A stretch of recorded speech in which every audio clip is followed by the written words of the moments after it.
2022년도에 우리나라에 되게 선풍적인 인기를 끈 드라마가 하나 있었습니다. 여러분 다 기억나시죠? 예, 변호사 우영우라고 하는 그 드라마였습니다. 예, 드라마를 통해서 우리에게 다시 한번 강력하게 각인을 준 배우가 있죠. 예, 바로 박은빈 배우입니다. 박은빈 배우는 우리가 아는 것처럼요, 나이가 많지 않아요. 30이 안 된 걸로 제가 알고 있습니다. 30, 그 정도일 겁니다. 근데 이 배우가 무려 배우 경력이 27년입니다. 자신이 살아온 연수보다 조금 적게 배우 경력을 가지고 있어요. 27년이라는 배우의 시간을 보냈다는 것은 아역부터 시작을 해서 지금까지 쭉 왔다는 건데요. 아역 배우로서 출발을 해서 장성에서 계속 배우로서의 삶을 사는 친구들은 그런 분들은 사실 그렇게 많지 않은 것 같습니다. 특히 뭐 고등학교 이후에 데뷔를 했다든지 뭐 그러면은 괜찮겠지만, 이 박은빈 배우처럼 뭐 3살, 4살 이때 데뷔해가지고 쭉 살아가고 배우로서 사는 사람들은 제 기억에도 몇 명 없는 것 같습니다. 그 정도로 박은빈 배우가 27년을 했다는 것은요, 어마어마한 일을 한 것입니다. 얼마 전에 유퀴즈라고 하는 프로그램에서 이 박은빈 배우가 나와가지고 이제 자신의 이야기를 하는 일이 있었습니다. 자신의 이야기를 했는데, 질문이, 제일 첫 번째 나온 질문이 그거였어요. 어떻게 27년 동안 배우 생활을 할 수 있었습니까? 라는 거였거든요. 그 27년간 배우 생활을 할 수 있었던 비결이 무엇인지라고 물었을 때, 박은빈 배우가 했던 얘기는 딱 하나입니다. 연기 생활의 어려움과 고통과 힘든 것을 느낄 때마다 자기 자신의 내면의 소리를 들었다고 합니다. 이 길을 내가 제대로 가고 있는 건가? 이 길을 내가 가는 것이 맞는 건가? 내가 정말 가야 하는 길, 내가 지금 해야 하는 일이 맞는 건가? 라는 그런 자기 내면의 소리를 듣고 내가 정말 원하는 것이 무엇인지를 질문을 끊임없이 했다고 합니다. 그리고 혹시라도 이것이 나의 길이 아니어서 다른 길로 돌아갈 경우를 대비해서 또 다른 것을 열심히 준비했다고 합니다. 그래서 공부도 정말 열심히 했다고 합니다. 아역 배우 시절에, 어린 시절에 촬영을 마치고 새벽에 끝나고 와도 학교를 단 하루도 빠지지 않았답니다. 학교를 단 하루도 빠지지 않고 고등학교를 졸업하고, 그리고 우리가 다 아는 아주 명문대에 들어가서 졸업까지 하고 나왔습니다. 성적 또한 물론 굉장히 탁월했다고 합니다. 대학 시절에도 수업을 빠진 일이 거의 없었다고 합니다. 그 정도로 자기 것을 잘 준비를 하고 내면의 소리도 듣고, 그리고 혹시라도 이 길이 아니면 다음을 해야 되니 그걸 준비하는 모습으로 삶을 살았다고 합니다. 참 대단한 분입니다. 굉장히 대단한 배우고 굉장히 열심히 사는 배우였어요. 그래서 이분은 그래서 결국은 자신에게 이렇게 돌아보면서 사람들이 얘기합니다. 뭐라고 하냐면은, 주변의 시선 때문에 억지로 떠밀리듯이 억지로 연기하지 않기 위해서 더욱 자신의 삶을 돌아봤다. 나를 잃어버리지 않도록 더욱 노력했다라고 박은빈 배우는 이야기합니다. 사랑하는 성도 여러분, 우리의 삶에서도 이런 모습들이 필요합니다. 내가 잃어버리지 않도록, 나를 놓치지 않도록 하는 그 내면의 소리에 귀를 기울여야 합니다. 우리가 무엇을 하든 간에 내 내면의 소리에서 들려오는 나의 모습들, 나의 정체성에 대한 부분들을 놓치는 순간 우리는 우리가 가야 할 길을 잃어버리게 됩니다. 오늘 성경에 보면은 이 부분, 내면의 소리를 잘 듣고 걸어가는 한 인물이 나옵니다. 다 아는 것처럼 다윗입니다. 이 다윗은 우리가 아는 것처럼 하나님의 말씀을 따라 잘 살아가는 사람이었습니다. 오늘 사무엘하 8장까지 내용을 살펴보면은 7장에서 지지난주에 우리 말씀 나눴는데 7장에서 무슨 일이 있었죠? 하나님 앞에 다윗이 내가 하나님의 성전을 짓고 싶습니다 라고 하는 간절한 소망을 가지고서는 성전을 짓겠다라고 선포해서 이야기를 합니다. 그래서 그 이야기를 하나님이 어떻게 얘기하세요? 굉장히 기뻐하고 아주 기뻐하시면서 다윗에게 축복을 하십니다. 축복을 하시면서 다윗에게 너가 짓지는 못하지만 너의 자녀가 성전을 지을 것이다 라고 이야기하시면서 축복을 하십니다. 그리고 나서 하나님께서 다윗에게 엄청난 축복을 주세요. 엄청난 축복을 주신 후 다윗은 그 후에 하나님께 다시 기도를 합니다. 기도를 하면서 하나님의 축복이 내 삶에 온전히 이루어지면 좋겠습니다. 영원토록 우리 가정이, 우리 민족이, 주의 종의 집이 복받기를 소원합니다 라고 하면서 그 일이 내 삶에 이루어 주시옵소서라는 간절한 기도를 드립니다. 사무엘하 7장 29절 말씀인데 우리 함께 보도록 하겠습니다. 이제 청하건대 종의 집에 복을 주사 주 앞에 영원히 있게 하옵소서. 주 여호와께서 말씀하셨사오니 주의 종의 집이 영원히 복을 받게 하옵소서 하니라. 하나님께서 주신 약속에 다윗이 기뻐하며 간절히 기도하는 가운데 하나님 앞에 간구하는 것은 이거예요. 주의 종의 집이 영원히 복을 받을 수 있게 하여 주시옵소서. 이것은 내가 그냥 갖고 싶은 거, 내가 원하는 걸 해주시옵소서가 아니라 하나님이 약속하신 그 복을 그대로 누릴 수 있게 하여 주시옵소서라고 이야기합니다. 이 간구를 들으신 하나님은 이제 다윗의 삶을 만들어주세요. 그리고 나서 이 간구 이후에 바로 다음 장면이 나오는데, 그것이 바로 오늘의 장면입니다. 오늘 보면 1절에 보면은 그 후에라고 이야기합니다. 그 후에라고 이야기하는 것은 이 하나님께서 다윗에게 준 약속과 그 약속을 들어주시고 하나님이 복을 주시겠다고 하는 이 사건 이후에 벌어진 일들이라는 겁니다. 그럼 지금부터 일어나는 모든 일들은 하나님이 어떻게 다윗의 가정을, 다윗의 집에 복 주시는지를 보여주시는 거예요. 7장에서 하나님이 다윗과 언약을 맺은 후 벌어진 사건들인데, 여기에서 가장 먼저 두드러지는 사건은 무엇이냐면은 1절에 누가 등장을 하냐면 블레셋이 나옵니다. 이 블레셋은 누구냐면은 이스라엘 민족에게 있어서 가장 큰 대적입니다. 철천지 원수, 평생을 괴롭혀온 원수가 바로 이 블레셋이에요. 근데 이 블레셋을 1절에 보면 뭐라고 이야기하고 있냐면은 블레셋 사람들을 쳐서 항복을 받고 블레셋 사람들의 손에서 메덱 암마를 빼앗으니 라고 1절에 얘기해요. 블레셋 사람들을 쳐서 그들을 굴복시켰다는 겁니다. 그리고 그 상징적으로 메덱 암마를 빼앗아 정복했다라고 얘기하는데, 메덱이라고 하는 것은 어떤 의미를 지니냐면 주권입니다. 주권. 암마라고 하는 단어는 가지고 있는 의미가 어머니의 역할을 하는 성이에요. 다시 말해서 메덱 암마라고 하는 말은 중심이 되는, 주권을 가지고 그 행할 수 있는 힘이 있는 중심이 되는 성입니다. 이 시대로 따져본다면 수도, 행정적인 수도, 경제적인 수도와 같은 나라의 중심이 되는 그런 부분들, 경제적인 부분 또는 발전소가 있는 그런 곳들, 이런 부분들을 얘기하는 것입니다. 근데 이 메덱 암마를 정복했다는 것은 블레셋 중심 성읍의 주권을 다윗이 차지했다는 겁니다. 철천지 원수였는데 이 원수, 자신을 늘 괴롭히던 이 원수의 연수를 잡은 거예요. 그래서 다윗의 나라는, 다윗이 통치하는 이스라엘은 어마어마한 강성한 힘을 가지고 있었습니다. 얼마나 강성한 힘을 가지고 있었냐면은 사사시대, 다윗 이전 사울이고 그 사울 이전에 사사시대를 지냈잖아요. 그 시대에는 이스라엘 백성들이 어떻게 했죠? 조공을 바쳤어요. 오히려 조공을 바치면서 우리를 괴롭히지 마시고 우리를 보호해 주세요라고 얘기합니다. 그래서 사사시대에 조공을 바친 게 너무 많으면 어떻게 해요? 이스라엘이 힘들었거든요. 핍박이 심해지면, 힘들어지면 기도해서 그들을 처치하고 하나님의 도움을 받고 했는데, 사사기 3장 17절에 보면은 에훗의 이야기가 나오면서 잠깐 얘기가 나와요. 어떻게 하냐면 에훗이 곡물을 가지고서는 밭으로 가요. 모압 왕에게 가서 모압 왕을 죽이는 그런 일이 벌어집니다. 당시에는 곡물을 바치지 않으면 큰일 나던 시대였습니다. 근데 지금은 어떻게 해요? 그 모압이, 조공을 받던 그 모압이 이제는 다윗이 있는 이스라엘에 조공을 바치게 된, 역조공을 바치는 그런 상황이 온 것입니다. 엄청난 일이 벌어진 거예요. 힘의 무게가 바뀐 겁니다. 예를 들면은 다들 아시죠? 우리나라하고 미국의 관계가, 우리가 아무래도 국력이 약하잖아요. 근데 역으로 우리나라가 미국보다 더 강성한 힘을 가지게 된 거예요. 이 일이 지금 이스라엘에 벌어진 겁니다. 어마어마한 일이 벌어진 거죠. 하나님이 그렇게 축복을 하셨다는 거예요. 근데 다윗이 다스리던 이스라엘이, 하나님이 통치하시던 이스라엘이 얼마나 강력했냐면은 1절부터 14절까지 내용을 쭉 살펴보면은요, 정복한 나라들이 나와요. 서쪽의 블레셋을, 1절에 보면 서쪽의 블레셋을 이야기하고요, 2절에는 동쪽의 모압을 정복하고요, 3절부터 8절의 내용은 북동쪽의 소바라고 하는 지역을, 나라를 정복합니다. 9절과 10절에서는 북쪽의 하맛이라고 하는 땅을 정복하고요, 13절과 14절에서는 남쪽의 에돔을 정복하는 일이 벌어집니다. 자, 여러분 잘 생각해 보시면은, 이야기를 들어보시면 알 거예요. 이스라엘을 중심으로, 이스라엘의 땅은 이렇게 해서 해안가잖아요. 해안가가 있는데 여기를 중심으로, 예루살렘을 중심으로 왼쪽에 블레셋이 있었거든요. 블레셋을 비롯해서 쭉 돌아가지고서는 이스라엘을 핍박하던 나라들을 전부 다 정복한 거예요.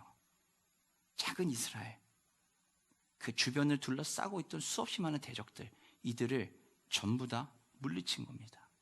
이 일이 하나님이 다윗에게 약속을 주신 이후에 벌어진 사건이었어요. 다윗은 하나님의 성전을 짓고 싶었습니다. 그 이유는 다윗의 신앙적인 열심과 하나님에 대한 사랑 때문이었어요. 그러나 거기에는 또 다른 정치적인 의미도 들어갈 수 있습니다. 중앙 집권을 하기 위한, 왕권을 강화하기 위해서 아주 중요한 역할이 바로 성전이거든요.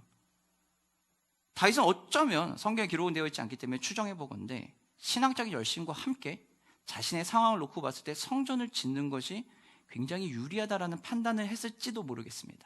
그래서 어쩌면 성전을 짓고 싶었을지도 모르겠습니다. 그 마음이 조금은 있었을 거라고 생각을 하는데 어쨌든 성경에 나오지는 않으니까 추정만 해보겠습니다.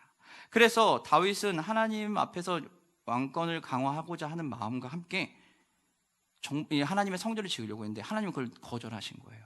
그러면서 주변 나라들 정복하심으로 인해서 이제 역으로 하나님이 이스라엘을 통해서, 다윗 왕국을 통해서 하나님의 집을 짓기 시작한 겁니다. 그 주변에 누구에게도 도전받지 못하는, 도전할 수 없는 그 강력한 힘을 가진 이스라엘이라고 하는 나라를 하나님께서 직접 지으시기 시작하시는 겁니다.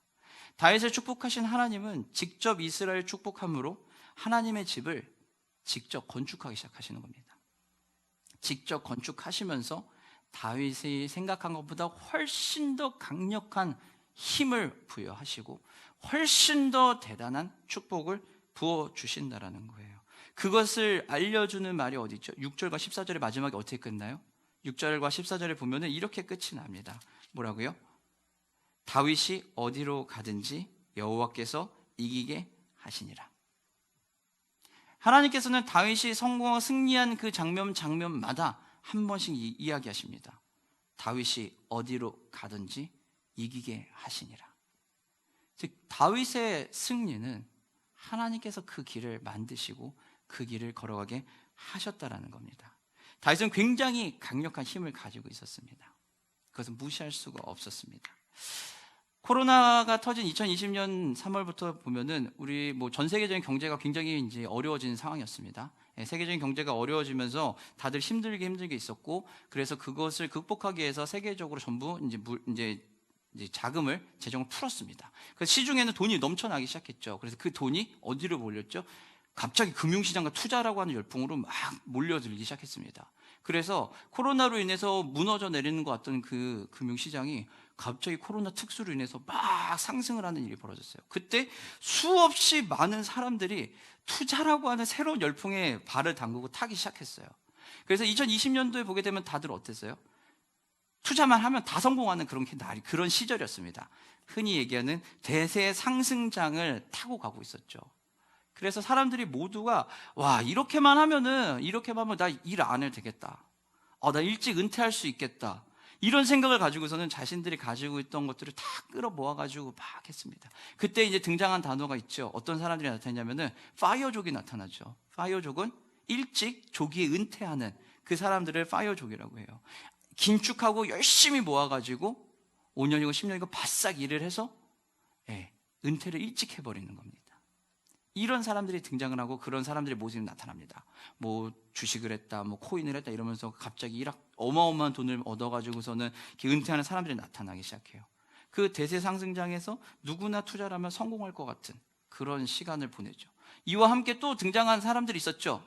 21년도, 20년부터 21년도까지 오면서 많은 사람들이 부동산 구매를 했어요. 영끌족, 다들 들어보셨죠? 영끌족들이 나타났는데 그 당시에 부동산 집을 구매할 수 있었던 이유는 뭐죠? 딱 하나예요. 지금 아니면 못 산다.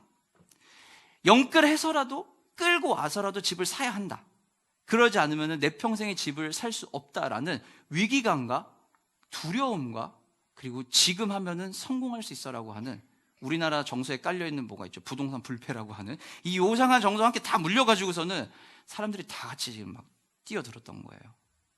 그 사람들이 잘못했다가 아니라, 그 사람들 비난하는 것이 아니라 시대적인 문화가 그랬어요. 시대가 우리에게 주는 내러티브가 그 내러티브였습니다. 지금 해야 한다.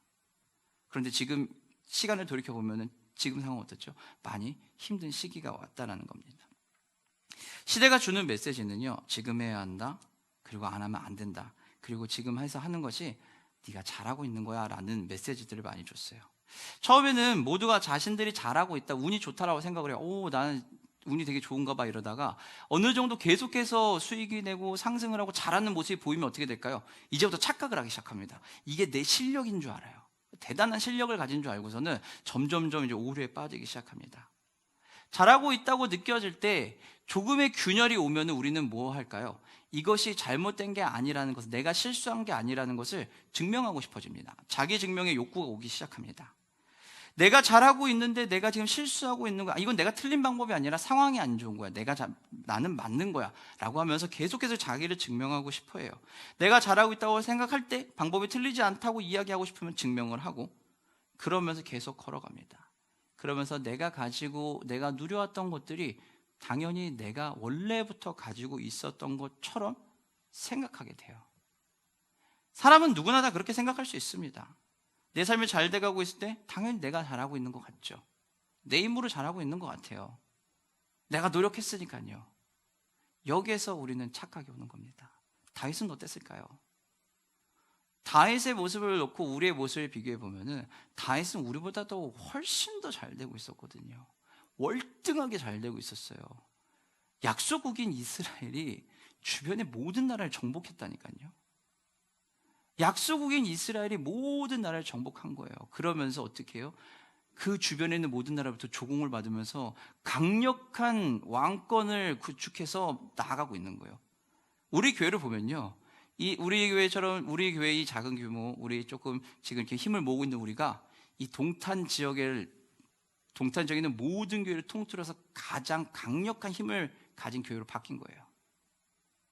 이 정도면은 자부심을 가져도 되는 거 아닙니까, 여러분?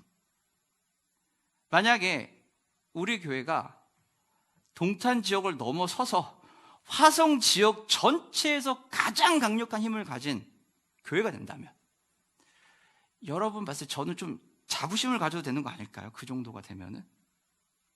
여러분이 있는 일터에 여러분 때문에 그 직장이 어마어마하게 강성해지는 거예요.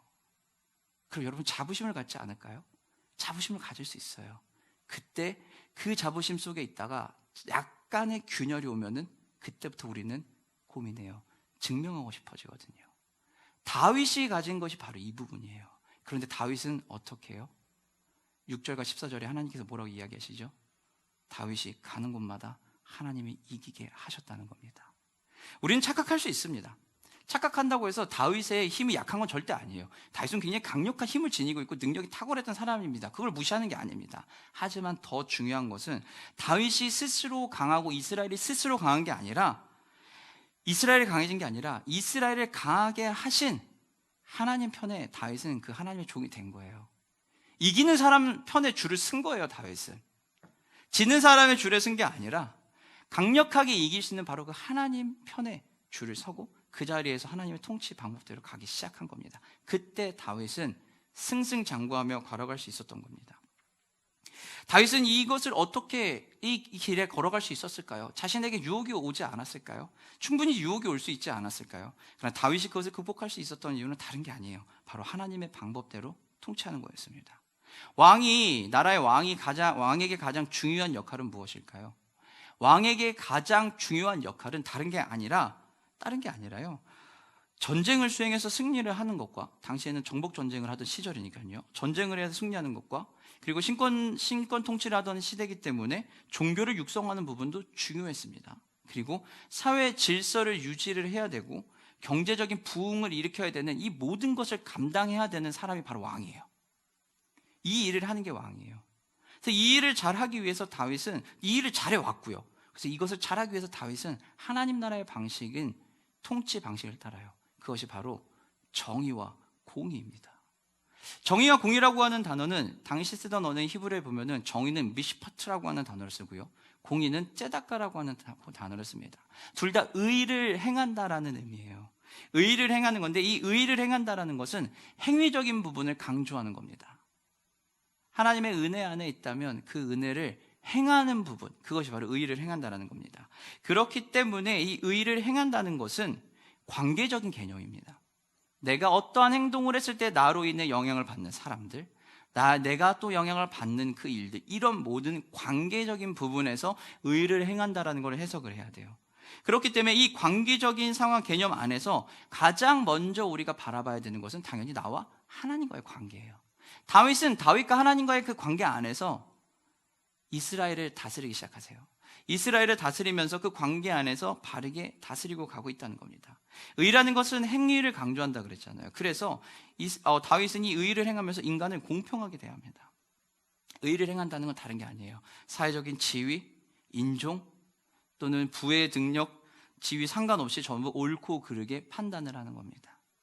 내 감정에 따라가는 것이 아니라 옳고 그름을 판단해서 나가는 겁니다. 이것은 공평한 징계까지만이 아니라 그걸 훨씬 더 넘어서서 한 사람 한 사람이 가지고 있는 고유한 그 존재의 가치를 발현할 수 있는, 드러낼 수 있게 만들어주는 게 바로 의와 공의와 정의를 행한다는 것입니다.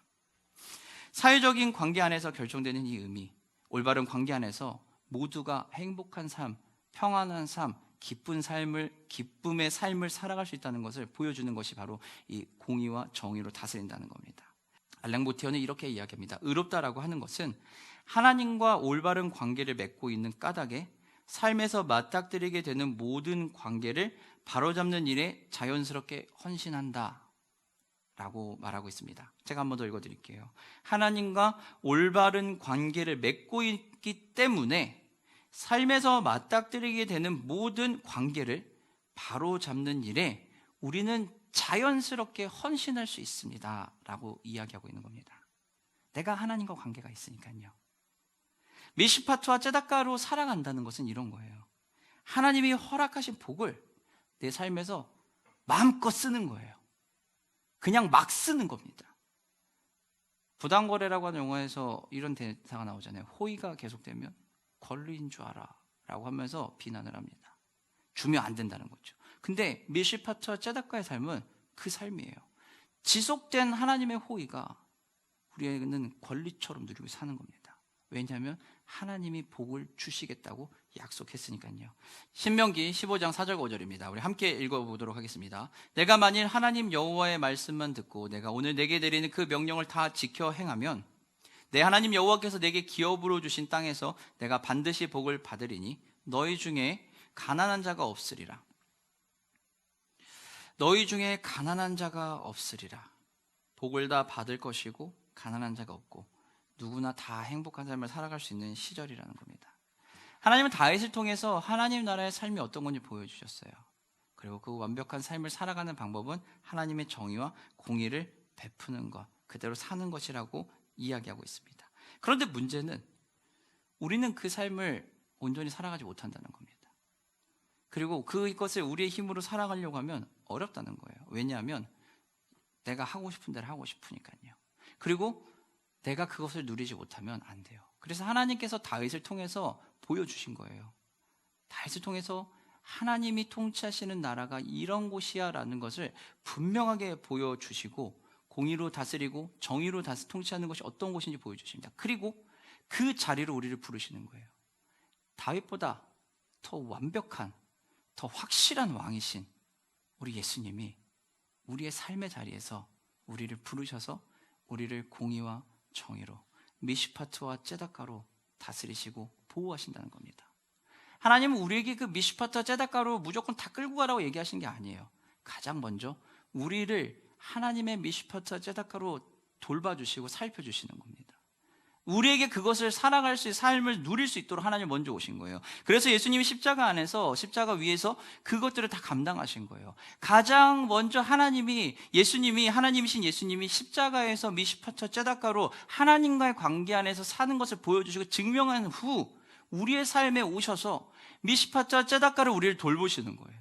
그리고 우리의 고난과 고통이라고 할 수 있는 그 자리에서, 시대의 그 자리에서 우리는 나오고 예수님이 그 자리에 들어가셔서 그 상황을 만지시는 겁니다. 그러면서 우리에게 이야기하시는 거예요. 너희는 거기서 샬롬을 누리고 있어. 내가 해결할게. 하나님은 우리에게 하시는 이야기는 딱 하나예요. 내가 해결할게. 다윗이 가는 곳마다 이기게 하셨다라고 하는 그 이야기가 우리의 삶에서 똑같이 이루어지는 거예요. 예수님이 우리의 삶에 들어오시고 예수님이 우리의 삶에서 인도하시고 미시파트와 째다가를 우리를 인도해 주시니 우리의 삶은 가는 곳마다 여호와가 이기게 하신다라는 겁니다. 하나님께서 주신 그 약속대로 사는 거예요. 예수님이 우리의 삶에서 미시파트와 째다가를 다스리신다라는 거, 여러분 그것을 꼭 기억하셔야 됩니다. 십자가에서 그리스도인 하나님이 우리에게 보여주신 그 사랑은 바로 이 미시파트와 째다가의 사랑이에요. 누구보다도 우리를 사랑하시는, 누구보다도 우리가 행복하기를 원하시는, 누구보다도 우리가 샬롬을 누리기를 원하시는 그 주님이, 다윗보다도 확실하신 그 주님이, 다윗이 통치하는 것만으로도 이스라엘이 평안을 누렸는데 그보다 더 대단하시고 더 확실하신 예수님께서 우리의 삶을 만지신다는 겁니다. 그 주님을 바라보고 걸어가야 돼요. 언젠가부터 우리 사회에 등장하는 단어가 하나 있었어요. 갈라치기라고 하는 단어입니다. 갈라치기라고 하는 단어가 어느 순간 우리 사회에 그냥 대표적인 그런 단어처럼 막 들리더라고요. 뭐만 하면 방송에 뭐 갈라치기 한다고 막 이런 얘기 나오더라고요. 갈라치기 한다는 건 어떤 것일까요? 시대에서 보여주는 문화는 이거예요. 내 편 아니면 다 적이에요. 아군이냐 적이냐의 개념이지 나랑 다른 사람으로서 공정하게 그들을 대해줘야지가 아니에요. 갈라치기 한다라는 것은요, 결국은 우리 편 아군 아니면 적이라는 아주 단순한 이분법적인 태도입니다. 이런 태도는요, 나랑 다르면 다 나쁜 놈이에요. 내 생각과 다르면 다 나쁜 거예요. 오직 내 생각만 옳은 겁니다. 나의 방법만 옳은 거고 나의 판단만 옳은 거예요. 포스트 모더니즘 시대의 가장 중요한 핵심적인 이야기 가치는 다름에 대한 인정이거든요. 그래서 우리 기독교 보고 되게 배타적이라고 그러고 독선적이라고 그러고 왜 너네만 진리 있다고 얘기하냐고 막 구박하거든요. 이들이 주장하는 것의 제일 큰 첫 번째는 다름이에요. 근데 시대는 다름을 외치지만 다르다라는 것을 받아들이지 않아요. 갈라치기 하는 거예요. 왜 그럴까요? 공정과 다름이 중요하다고 이야기하지만 공정하지도 않고 다름을 인정하지도 않고 삶을 살아요. 왜 그럴까요? 우리의 삶은, 우리가 살아가는 이 시대는 왜 그럴까요? 왜냐하면 그것을 받아들이면요 불편하니까요. 우린 불편한 거 싫어해요. 내가 하고 싶은 것만 하고 싶으니까요. 다름을 인정한다는 것은 다른 게 아닙니다. 내가 불편함을 좀 감수한다는 겁니다. 왜냐하면 나랑 생각이 다르고 나랑 방법이 다르니까 내가 원하는 대로 하지 못하고 내 거를 접어야 되고 그러면서 상대방의 것을 흡수해줘야 되거든요. 그러니 이것이 불편한 거예요. 이것이 불편하니 받아들이질 않는 거죠. 그러면서 갈라치기를 하는 거예요. 그러면은 쉬워요. 아주 쉽습니다. 불편함에서 벗어나고 싶은 건 누구나 가질 수 있는 마음이에요. 하지만 피하고 외면하고 무시하고 짓밟는 것이 불편한 것을 해결하는 방법이 아닙니다. 불편한 것을 해결하는 것은 다른 게 아니라 바로 그 자리에 그 모든 문제를 해결하는 사람이 들어가 있어야 돼요. 다윗에게 있어서 수르야의 아들 요압은 어떤 존재였을까요? 수르야의 아들 요압은 굉장히 강력한 힘을 지닌 자신의 최측근 장수입니다. 그런데 우리가 아는 것처럼 사무엘하 3장 4장에 보면 아브넬 사건이 일어나잖아요. 그때 아브넬을 죽인 사람이 누구예요? 바로 수르야의 아들 요압이에요. 이 요압은 다윗에게 있어 최측근 장수고 신뢰할 수 있는 장수였어요. 그런데 이 요압이 다윗의 뜻과 상관없이 아브넬을 죽입니다. 그리고 그 사건을 안 다윗이 마지막에 뭐라고 이야기하고 있죠? 내가 아직 힘이 약해서 스루야의 아들 요압을 그들을 어떻게 하지 못한다라고 한탄하며 합니다. 안타까워해요. 다윗에게 있어서 요압은 아주 중요한 최측근 장군인과 동시에 턱 밑에 날 서 있는 검과 같은 존재예요. 그런데 오늘 본문에서 다윗은 그를 어떻게 하죠? 장군으로 임명을 합니다. 오늘 보면 16절에 보면은 스루야의 아들 요압은 군 사령관이 되었다라고 얘기합니다. 군대를 다스리는 사령관이 돼요. 나머지 사람들은 뭐 사독과 뭐 자신의 아들들과 뭐 여러 사람들을 배치를 하는데 다윗은 자신에게 정적이라고 할 수도 있을 만한 그 요압을 자신의 품에서 품습니다. 그리고서는 보여주는 거예요. 이것이 미시파트와 째다가로 살아가는 삶이고 그 안에서는 모두가 평온하고 행복할 수 있다는 겁니다. 불편하다고 무시하고 짓밟고 외면하는 것이 아니라 그 불편한 자리를 미시파트와 째다가로 다스리고 통치하시는 예수 그리스도가 들어가시는 거예요. 그리고 우리는 그 자리에서 나오는 겁니다. 그러면 우리는 샬롬의 상태로 바뀌는 겁니다. 사랑하는 성도 여러분, 여러분의 삶의 자리에서 하나님이 주시는 그 샬롬을 누리고 계십니까? 우리가 하나님과의 그 관계를 다시 살펴봐야 됩니다. 하나님 주신 언약, 하나님 주신 약속 우린 다 가지고 있습니다.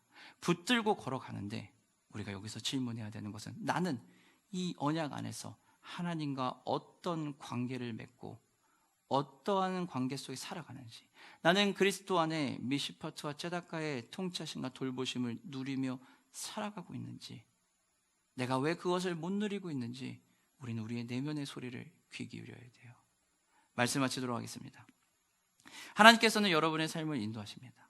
그리고 여러분의 삶에 온전히 통치하시고 여러분의 삶 속에서 온전히 드러나실 겁니다. 다윗을 통해서 보여주셨던 것처럼, 다윗을 통해서 그 이스라엘 민족을 다스리시고 그것을 돌보시고 인도하셨던 것처럼 하나님은 우리에게도 똑같이 그렇게 이야기하시고 보여주실 겁니다. 다윗보다 더 위대하신, 다윗보다 더 완벽하신 왕이신 예수 그리스도, 그분이 여러분의 삶을 다스리십니다. 그리고 우리를 주님의 샬롬의 삶을 살아갈 수 있도록, 완벽한 평화의 상태로 살아갈 수 있도록 하나님이 그 자리에서 살아가십니다.